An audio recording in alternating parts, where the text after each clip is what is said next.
The Alabama Crimson Tide are coming to Austin for a highly anticipated Week 2 matchup. And there's no secret that Alabama is a great team, but what makes them tick? Why are their star players effective? And where are they weakest? Most importantly, what can Texas do to give them a good game? First, make sure to head over to Inside Texas to stay up to date on the insane amount of Texas content they're pumping out daily. Practice and post-game reports, behind-the-scenes info on the team, and great analysis. Subscribe to Inside Texas today. You won't regret it. Link in the description. Texas has a tall task on its hands with a lot of questions yet to be answered. So, let's see what's in store. Without further ado, let's get into it. We know Bryce Young is a great quarterback, and I think the Heisman makes that pretty clear. 66% completion percentage, 4,860 yards passing, 47 touchdowns to only 7 interceptions, all in his first year starting. But once you actually dive into the numbers and the tape, you begin to gain an even better appreciation for what he was able to do. He's legit deep, and you'll see that on highlights with an adjusted completion percentage of 47% on stuff over 20 yards. He did struggle deep passing versus Utah State, but I chalk that up to getting things tuned up in Game 1. He was the second best deep passer if added to the Big 12 last year, behind Baylor's Gary Bohannon. But it's not all about that high-flying, deep shot offense. He's actually best at dicing you up on the short stuff. He's second if added to the Big 12, completing 80% on routes less than 10 yards. He has 21 touchdowns to only 1 interception in that range. He's deadly accurate short, able to read defenses both pre and post snap, and deliver the ball with his super quick release. He's most effective in the screen game, tied for the most attempts, completing first in the league at 98.5%. The numbers are impressive, but separate than his arm talent and ability to extend plays, he has exemplary decision-making under duress. He knows the playbook, he understands the situations, and he keeps the ball moving forward no matter what's going wrong around him, and that's what makes Bryce a cut above. 48% of his passes are under 2.5 seconds. It's quick reads and getting the ball out. Some of this is dictated by conscious game plan, other times his subpar offensive line forces him to make decisions on the fly. Head on a swivel, his play extension is impressive, only allowing 16% of pressures to result in a sack, so he can avoid defenders roughly 9 out of 10 times, and when it's not there, he can take off with 34 scrambles on the season. It's that decisive nature that helps him. That constant ability to think on his feet and keep the offense on schedule allows for these eye-popping numbers. Now, I say all of that about Bryce Young to tell you, he didn't even get close to his ceiling in his Heisman season. Why? Because the Alabama offensive line was below average. Pass blocking was a major issue for the Tide. The Alabama offensive line was below average in pass blocking, ranking 76th out of 130 teams. They were 68th in overall sack rate, 54th in standard down sack rate, and 85th in passing down sack rate. This led Bryce Young to be sacked over a total of 35 times, tied for 8th overall in the nation. Bryce only had a clean pocket 64% of the time, for 3rd to last in the Big 12. They were porous, and they're looking to turn that around this year. The first important change was bringing in a new offensive line coach in Eric Wolford. He was at Kentucky last year and South Carolina prior. At South Carolina for 4 years, his offensive line was bottom half in total unit pass blocking efficiency. But last year he did well with Kentucky, ranking 3rd if added to the Big 12. The hope is that he can quickly fix the missed assignments that were far too common from the Alabama offensive line in passing situations.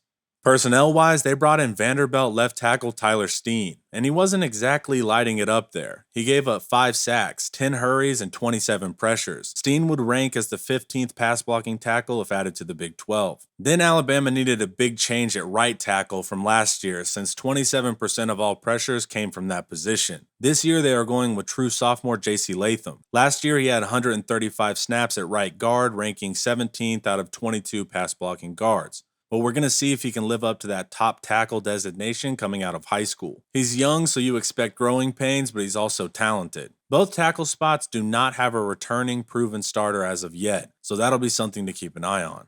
On the interior, you have returning right guard Emil Ekiyor, and he ranks 7th if added to the Big 12 in pass blocking. At left guard, you have 4th-year player Kendall Randolph, and he played his previous years predominantly as an inline tight end used as a 6th offensive lineman for Bama. He's also not known for his pass blocking ability, ranked 10th out of Big 12 tight ends. You could see the return of last year's left guard Javian Cohen, but we don't know exactly when. So you have to have better experience if he returns, but he's still ranked 14th out of 16 pass blocking guards. Then at center, you have Darien Dalcourt, a fourth-year player going into his second year starting, and he's ranked as the 7th of 11 pass-blocking centers. So despite the struggles last year, there's really nothing here screaming that Alabama will be a great pass-blocking team this year either. You have a transfer left tackle new to the program who wasn't dominant at his previous school, a left guard that used to play tight end, a center with below-average pass-blocking stats last year, a returning right guard with slightly above average pass blocking, and a true sophomore right tackle with a ton of promise but no experience. But despite all of that, the Alabama passing game kept rolling due to the intelligence of Bryce Young and the ability of the Alabama wide receiving core.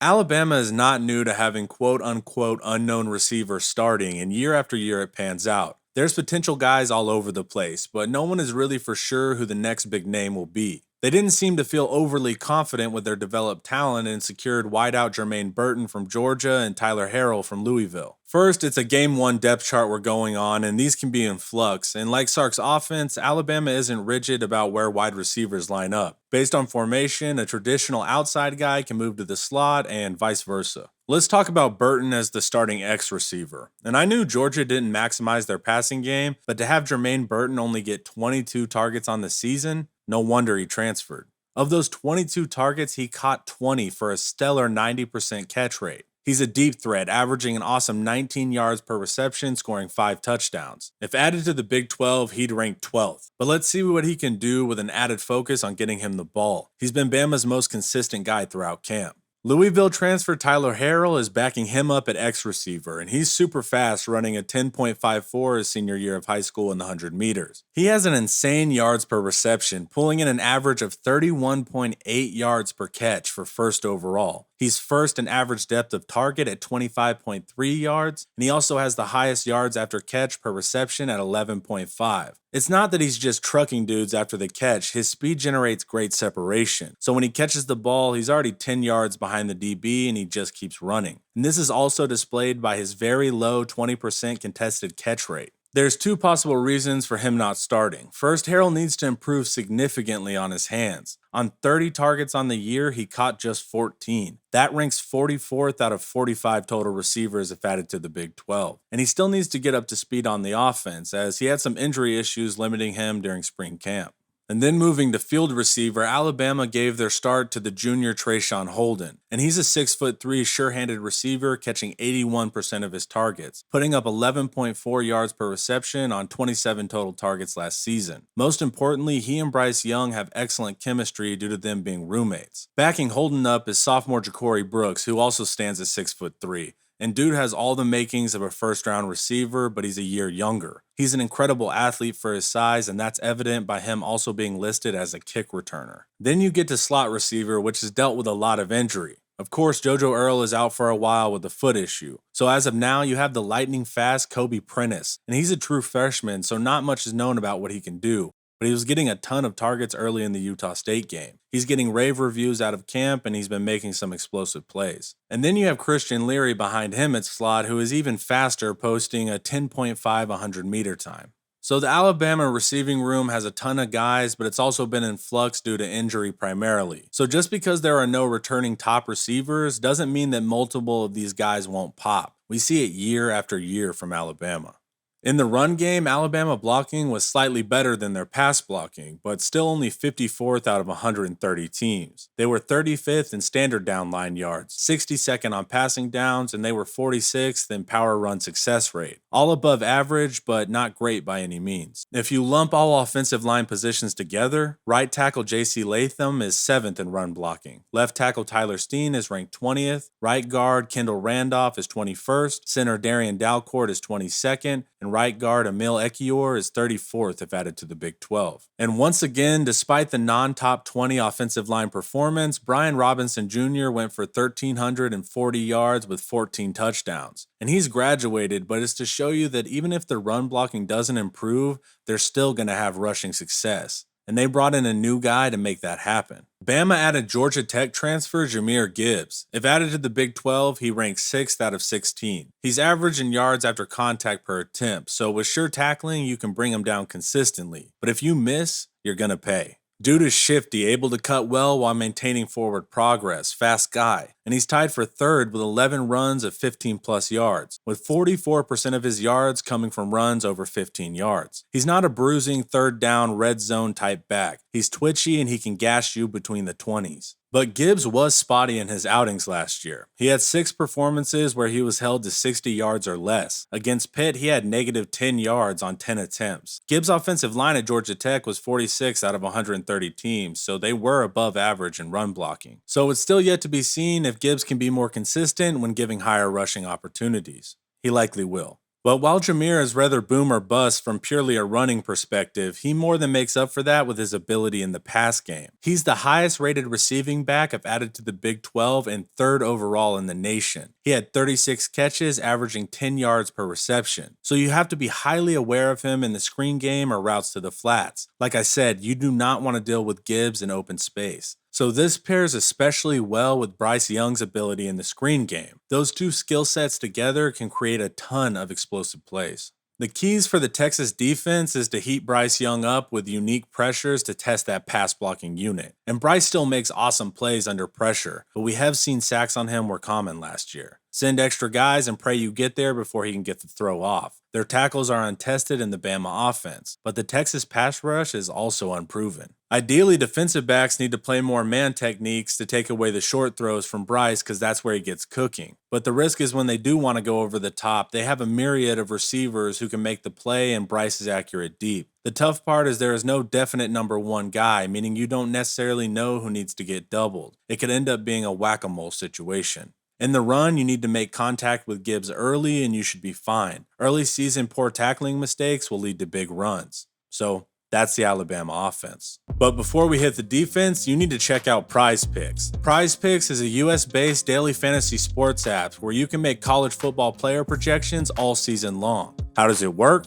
You select 2 to 5 players and choose more or less on their projections. It could be passing yards, rushing yards, receiving yards, and more. And if those players score more or less than their Prize Pick projection, you can win up to 10 times your money on any entry. Just hop on the Prize Picks app or website, go to the college football tab, and check out the player projections. It's a smooth process where you can make your entries in 60 seconds or less with fast withdrawals. It's that easy. As a first-time depositor, use promo code TexasHomer, and you will receive a 100% instant deposit match up to $100. That's double your money up to $100 for your first time. So sign up for Prize Picks, use promo code TexasHomer at sign up, and add even more excitement to your game day. Link in the description. Now, let's look at the Alabama defense. The interior defensive line is positionally fluid, allowing for their interior guys to move from gap to gap. This flexibility allows Alabama to put a traditional defensive end to set the edge on run plays, but allows for them to move inside, creating space outside to bring in an edge rusher like Will Anderson or Dallas Turner to the edge on passing downs. First, you have DJ Dale, who is technically a nose guard, but he actually played more snaps in the B gap. Dale is a below-average player, ranking 26 out of 42 interior defensive line players if added to the Big 12. Due to this, Dale is in a battle for the starting role with true freshman Jaheim Otis, who has been getting great reviews out of the Alabama camp. A player that does perform at a high level is senior Byron Young, listed as a traditional defensive end in their base. He's ranked as the first overall defensive lineman if added to the Big 12, particularly adept in stopping the run. You can find him anywhere between the B gap and outside the tackle depending on the situation. The end opposite Byron Young is Tim Smith. He's ranked 24th out of 42 overall and a below average run stopper. So you look at these guys and immediately think, well, Byron Young is truly the only elite guy on the interior, so Bajan and company should be able to run inside with good success. Confusingly, Alabama was 5th last year in opponent rushing yards, only allowing 87 yards per game. They hold their ground and they don't get blown off the ball, forcing running backs to predictable gaps where the linebackers and safeties can get them on the ground. But on the whole, the interior defensive line pass rush stats are unimpressive. Between Dale, Young, and Smith, they only had 6 total sacks between the 3. So that's awesome, right? That means Texas doesn't have to worry about the pass rush since they generally just space eat.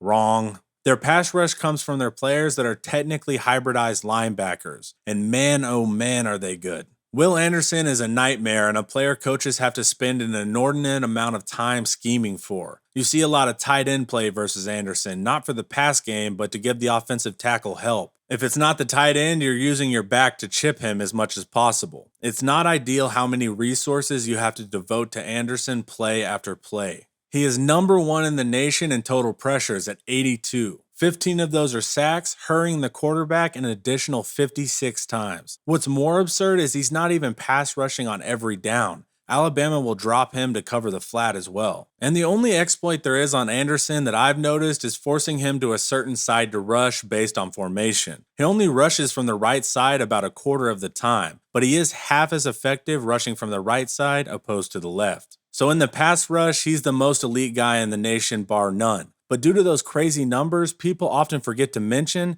he's just as good in the run game, leading the nation with 57 tackles, 18 assists, and 53 stops. I mentioned earlier that due to Anderson's production, you have to devote extra players to blocking him. And it's not great, but it is doable if he was the only threat. The equation becomes far more complicated when you factor in the edge rusher opposite Anderson and Sam linebacker Dallas Turner. He's ranked 6th overall if added to the Big 12, but he was only a freshman last year after being the number 1 edge in the 2021 class. So when you devote resources to stop Anderson on one side, that leaves Dallas Turner with a favorable matchup. And when you double Turner, you have Anderson to deal with. And that's not even it for the pass rush. The crazy part is the guy behind Will Anderson on the depth chart, Chris Braswell, is also a talented edge rusher, actually ranking above Turner even though he only had 68 pass rushing attempts. Alabama can formulate a package to get all 3 of Will Anderson, Dallas Turner, and Chris Braswell on the field at the same time for those 3rd and longs.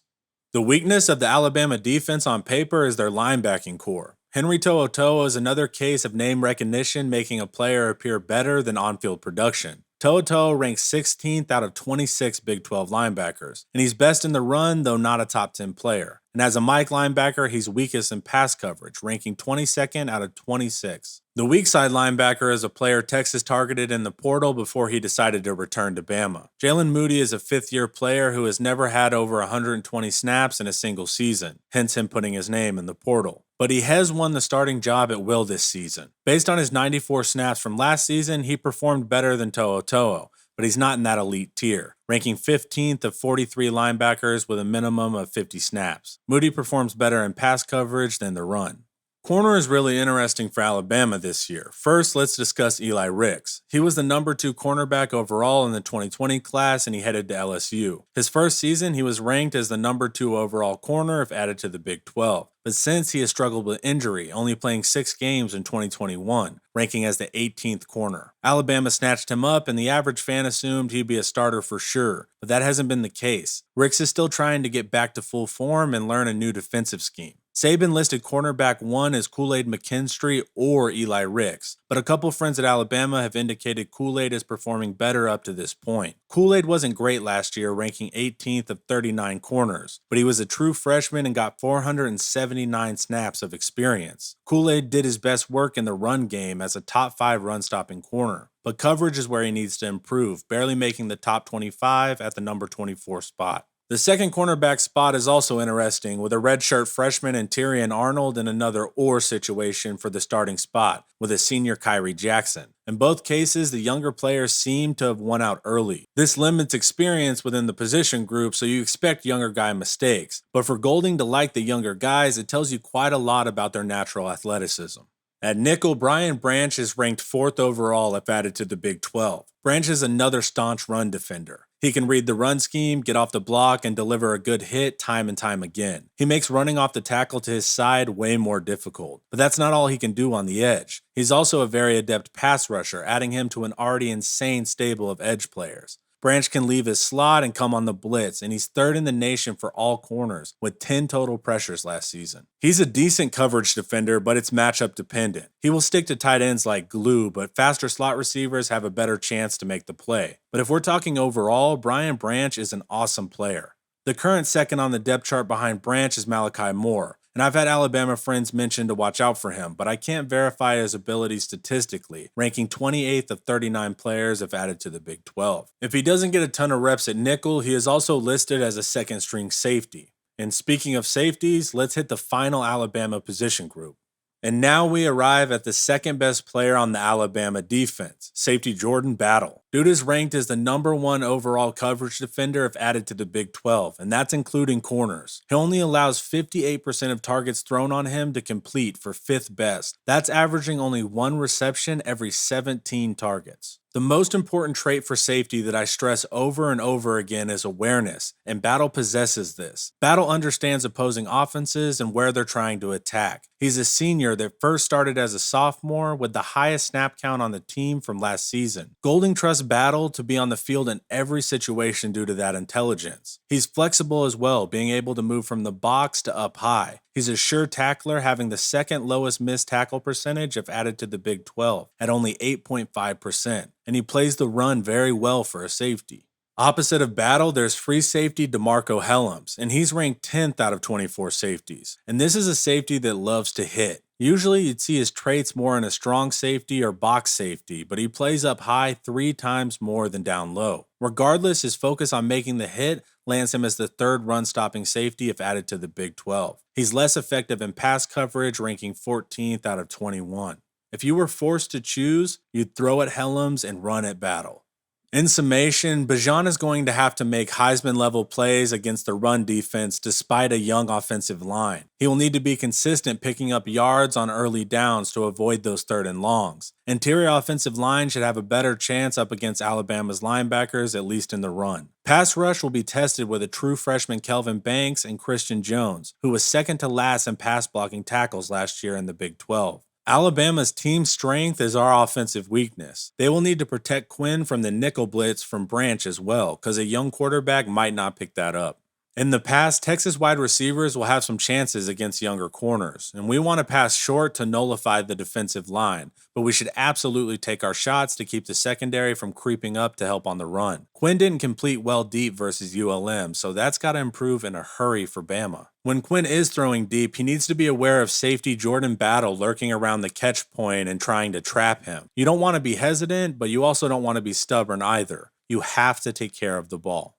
Alabama is an incredible football team with very few weaknesses, and those few weaknesses get compensated for tremendously. They're going to win the national championship, barring the unforeseen. You want to see Texas play competitively against long odds and make the plays when they do arise. Can a young team stay engaged when Alabama makes big momentum swings? Will Quinn Ewers show that elite arm ability in just his 2nd game? And can the defense turn it around after last season? All those questions and more will be answered come this Saturday. Thanks for hanging out. Watch some more of my videos here. And don't forget to like, subscribe, and share if you want to support quality Texas content. As always, hook 'em.